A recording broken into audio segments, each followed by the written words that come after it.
I do not say this lightly, and I'm being dead serious about it. I actually believe that this episode of Solo Leveling has entered into the same realm as One Punch Man Season 1. This scene in particular from One Punch Man, Boros versus Saitama. This scene, if you remember this iconic scene, I think everybody will remember just how much work was poured into this. And the color palette, to the frames, to just the way the movement was done, this was in a league of its own for a very long time. And for those that are wondering when this came out in 2015. Basically almost a decade at this point. It's shy of a decade, but let's just chop it up to a decade. And in this moment, history was made. Not just for One Punch Man, but for animation standards in general, or what animation could really do in a weekly format. And ever since then, there has been a lot of series that has tried to reach into the same realm as this in One Punch Man. And one scene in particular, besides today's episode of Solo Leveling that comes to mind, is the scene from JJK Season 2 with Sukuna versus Mahoraga. That scene, say whatever you want about JJK, it was an insane scene, okay? It was a crazy episode, crazy fight. And that definitely entered into the same realm and tier as this episode of One Punch Man. And I now can say that Solo Leveling in general has done the exact same thing with today's episode. And the reason why I'm even willing to say that is because of just the amount of effort that is poured into some of these scenes is legitimately jaw-dropping. Like, this frame alone, instantly, you're not going to tell me you're not reminded of One Punch Man. Like, here, I'll even show the exact scene, by the way. It's literally right here. Look at the line work. You see the lines, how they're going so fast, they're zipping around the entire environment. Boros is literally about to throw Saitama. The color palette of this legitimately is very similar to, this stuff in the latest episode of, Solo Leveling. And I think that in general, there was probably a lot of inspiration when the animators sat down to make this episode. They took away a lot of, techniques or different ways the scenes were composed and animated from, let's say, One Punch Man, but also from JJK. I see a lot of inspiration poured into this, and it's ridiculous that this is an actual episode adapted and animated by A1, which is wild, because I personally, as someone that's been on YouTube for way over a decade and has been talking about anime and manga content for way over a decade, I remember a time period to when A1 Pictures was the butt end of a joke of an animation studio. People used to look at A1 Pictures as a studio where you give them an anime just to die. Give them an anime that will just fail upon release. But obviously, over the years, they have changed that perspective, and a lot of people have forgotten about that very bad history from A1, which is an amazing thing. It's an amazing feat to see a company drag themselves out of the mud 6 feet under and actually produce something to such a high level that it rivals one of the greatest fight sequences in anime history, at least in my opinion. But obviously, there is more to really unlock or talk about when it comes to this episode of Solo Leveling, and that is just the feats that is achieved within this. For instance, this is a weekly series, okay? And to see what is being produced in a weekly format anime is next level. This really just sets the bar really high. It does. And it's fitting that it's been almost a decade since One Punch Man came out and set the standard for how good art animation could look. And I feel like Solo Leveling is coming in and setting that standard once again. It's very fitting. And say whatever you want about Solo Leveling. Like, say what you want about it being called aura leveling, or it has no good story, the characters are cardboard cutouts. Say whatever you want to say about it, okay? That's completely fair if you want to argue those points. But I think, in general, looking at it from an art perspective as a form of medium and how it's evolved since 10 years ago, this is a feat, man. This is legitimately a insane feat that was accomplished today.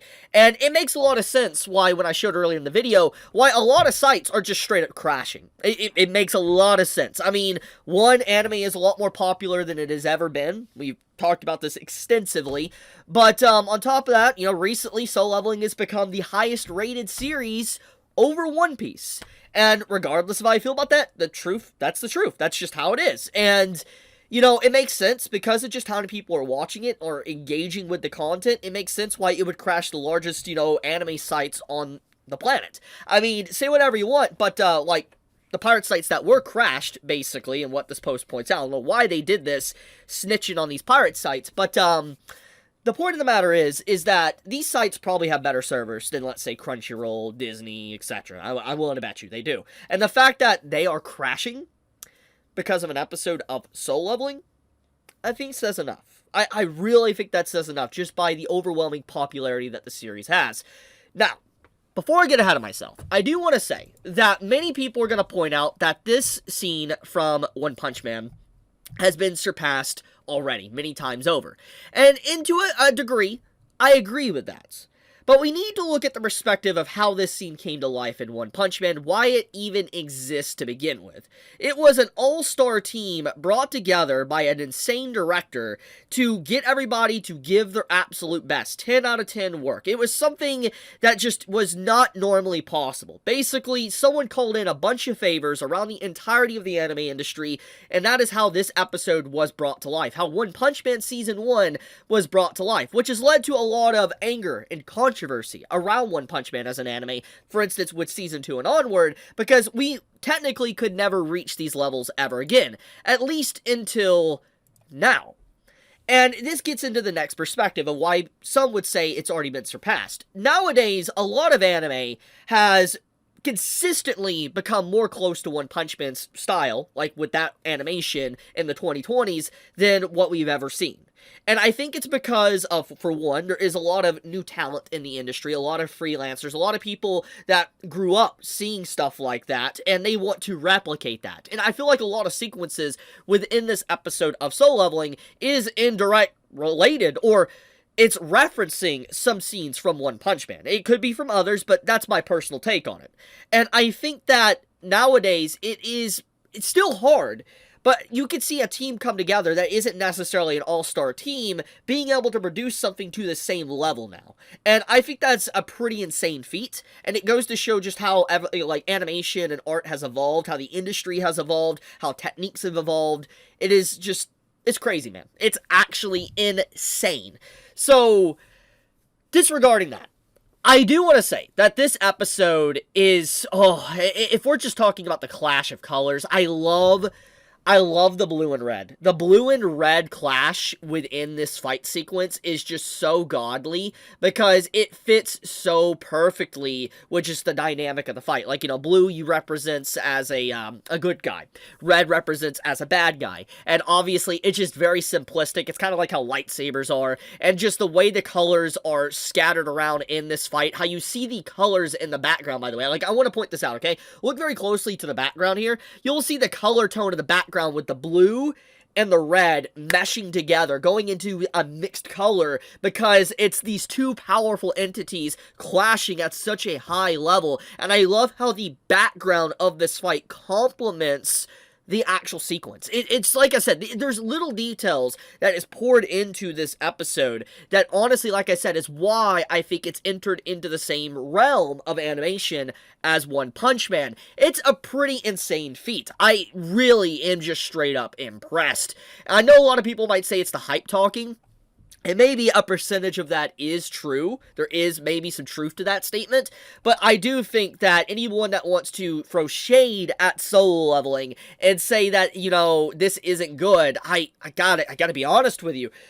I think you might be blind. I'm just gonna be honest. I don't know how anyone can legitimately look at this episode and think to themselves, like, this looks bad. Like, this is, you know, not that crazy. This isn't an insane feat of art animation. Like, I'm stuttering there, forgive me. But, like, I don't know how anyone could look at that and say that.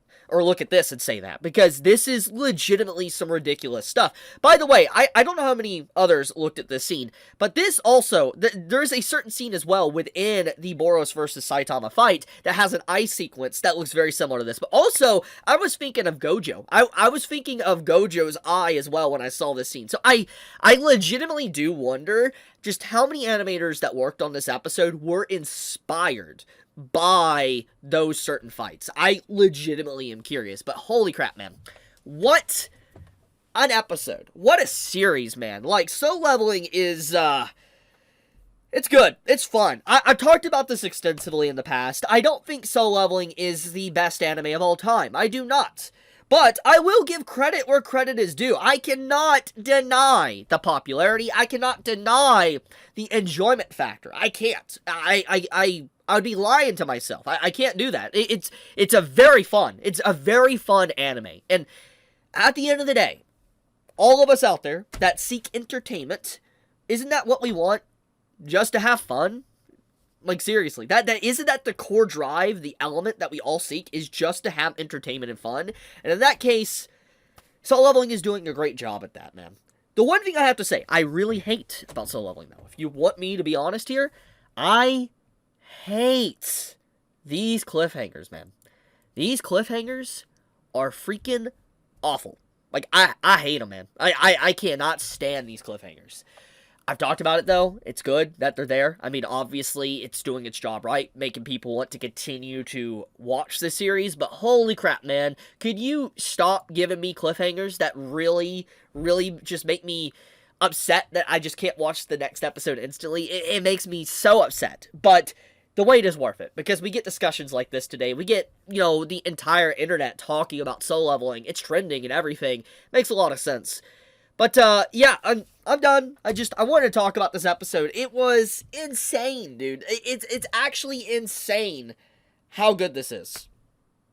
I'm in a state of shock, dude. Like, oh, man. Anime has come so far. But I'll leave it at that. Thank you so much for watching. May all of you have a fantastic day or night wherever you live. Be safe, stay healthy. Chibi out.